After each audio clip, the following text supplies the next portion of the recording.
आप सब साथियों को लव सिंह चौहान का जोरदार नमस्कार। आज मैं जिस देश को लेकर के आया हूँ कंबोडिया।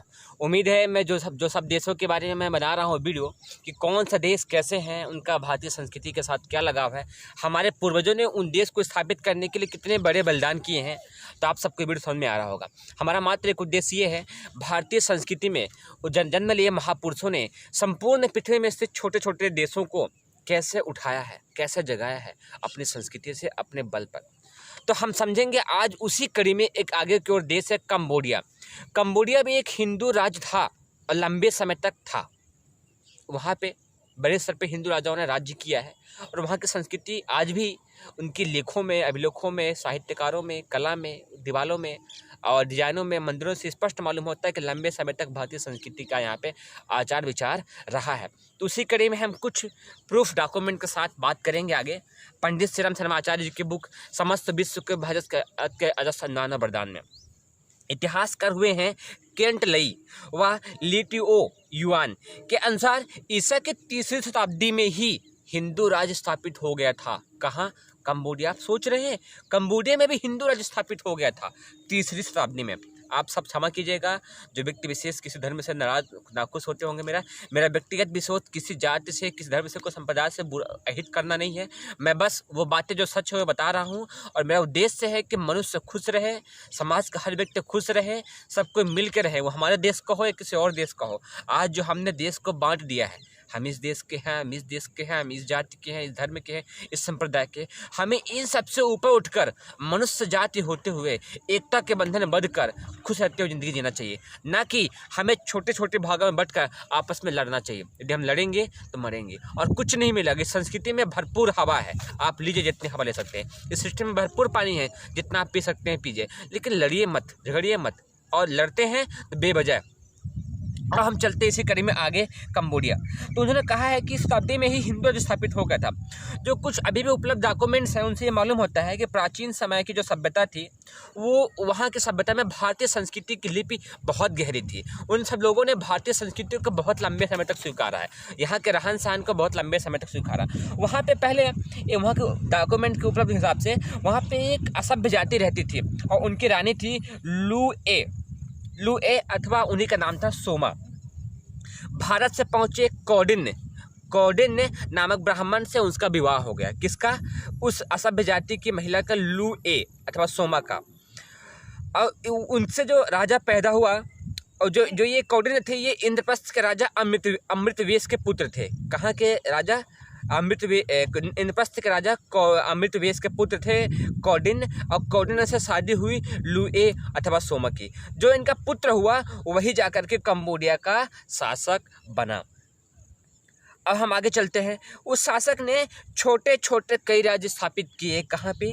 कंबोडिया में। जैसे और जो कंबोडिया स्थापित किया, और उन समय हिंदू राजाओं ने ही राज्य किया और इनके वंशज ने ही राज्य किया। जैसे इंद्रवर्मन, श्रेष्ठवर्मन, जयवर्मन, रुद्रवर्मन, भुजवर्मन, भववर्मन आदि शासकों, आदि इन्हीं वंश के शासकों ने, बहुत लंबी लिस्ट है, इन्हीं वंश के शासकों ने कंबोडिया में बड़े स्तर पर राज्य किया। और 5वीं और 6ठी शताब्दी में जो हिंदू शासक थे वो बहुत बड़े स्तर पर फैल चुके थे, और इतना ही नहीं, हिंदू धर्म के साथ साथ बौद्ध धर्म की भी संस्कृति थी, वो भी अपने जड़ें वहाँ पे जगह जगह फैलाने लगी थी। कहाँ पे? कंबोडिया में।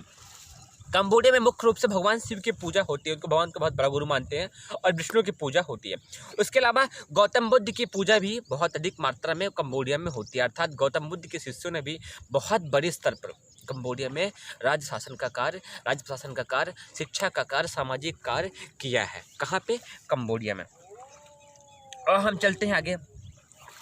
आज भी वहाँ पे बहुत अधिक मात्रा में हिंदू पूजा पद्धति के हिसाब से मंदिरों में पूजा करने वाले, भारतीय संस्कृति को मानने वाले, इनके आहार विहार को मानने वाले गौतम बुद्ध शिष्यों की संख्या बड़ी संख्या में है, और आज भी कंबोडिया में बड़ी संख्या में लोग हिंदू संस्कृति को स्वीकार करने वाले हैं।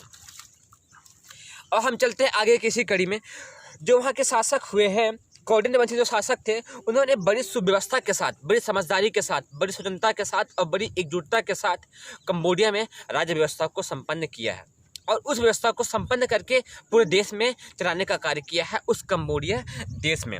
कंबोडिया का जो प्राचीन का नाम था, उसका नाम था कुंभज कहा जाता था, जिसे आज अनाम कहते हैं। आज कहते हैं ना, पहले कहा जाता था कुंभट। और पहले ये सब भारतवंशी ही कहलाते थे। कौन? कुंभज करो।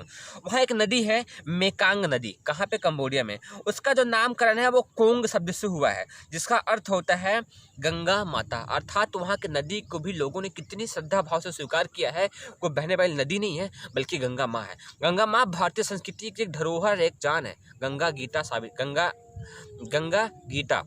तो उस गंगा माँ को उन्होंने अपने यहाँ नदी के रूप में स्वीकार किया, जिसका नाम है मेकांग। इसका अर्थ होता है गंगा माता। अर्थात उन्होंने भी अपनी नदी का नाम गंगा माता के रूप में स्वीकार किया है। वही श्रद्धा, वही भाव के रूप में स्वीकार किया है। अर्थात उनके मन में भी कहीं न कहीं वही भाव जो भारतीय संस्कृति के मन में रही है, वही उनके मन में भी रही होगी। जरूर हमारे पूर्वज, हमारे वंशज रहे होंगे। भारतीय सभ्यता में, भारतीय संस्कृति के लोग, भारतीय महापुरुषों ने समुद्री मार्ग से वहाँ पहुँचने का, हालांकि थल मार्ग से पहुँचे थे, लेकिन समुद्री मार्ग से भी बड़ी संख्या में पहुँचे थे, ऐसा उपलब्ध इतिहासकारों ने बताया है। भारत में जो कंबुज ऐसे कुछ गाथाएं आती हैं, उनमें ये बताया गया है कंबुज ऋषि हुए, एक ऋषि थे जो वहाँ पहुँचे थे और वहाँ की राजकुमारी मीना से उनका विवाह हुआ था। इसीलिए वहाँ का देश का नाम कुछ पड़ा था, जो कि बाद में कंबोडिया हुआ था।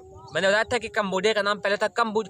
तो ऐसा अपने ग्रंथ में बताया गया है कि कंबुज ऋषि थे जो कि वहाँ पहुँचे थे, वहाँ की रानी थी, उनका नाम था मीना। इन दोनों का विवाह हुआ था और विवाह हुआ था और इन्हीं से इसका नाम पड़ गया था, इसका नाम पड़ गया था कंबुज। और बाद में यही नाम पड़ गया था कंबोडिया। जैसे भारत में लोग मनु के संतान होने के कारण मानव कह जाते हैं, तो वहाँ पे लोग कंबुज ऋषि के संतान होने के कारण कंबुज कहलाते थे। अब बाद में वही पड़ गया कंबोडिया और हम पड़ गए मनुष्य, मानव। कंबोडिया की प्राचीन भाषा और भारत में उन दिनों प्रचलित जो भाषा थी मुंड और खस, बहुत ही फेमस भाषा थी एरिया की, मुंड और खस।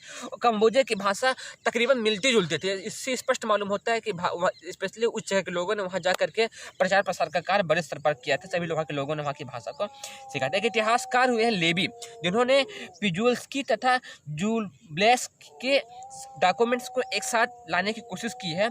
उनकी बुक से पढ़ने से स्पष्ट मालूम होता है कि कंबोडिया में प्राचीन निवासी संपूर्ण रूप से भारतवंशी थे, भारत के निवासी थे। अर्थात कंबोडिया में बड़े स्तर पर भारतीय महापुरुषों ने जाया, भारतीय संस्कृति के प्रचार प्रसार का कार्य किया है, उस धरोहर को बनाया है, उसको विकास करने में आगे दिया है। मुझे उम्मीद है ये कंबोडिया देश आपको थोड़ी बहुत समझ में आया होगा। जो समझ में आया मैं आपको समझाने की पूरी कोशिश किया, और अपनी संस्कृति का उनके साथ कितना गहरा लगा हुआ है ये भी आप जानने की कोशिश किए होंगे। हमारे देश के महापुरुषों ने कितना गहरा बदलाव उस संस्कृति के लिए किया है ये भी आप समझे होंगे। अर्थात कंबोडिया हमारा अपना है, हमारा अपना है, हमारा अपना है। आप सबको बहुत बहुत धन्यवाद।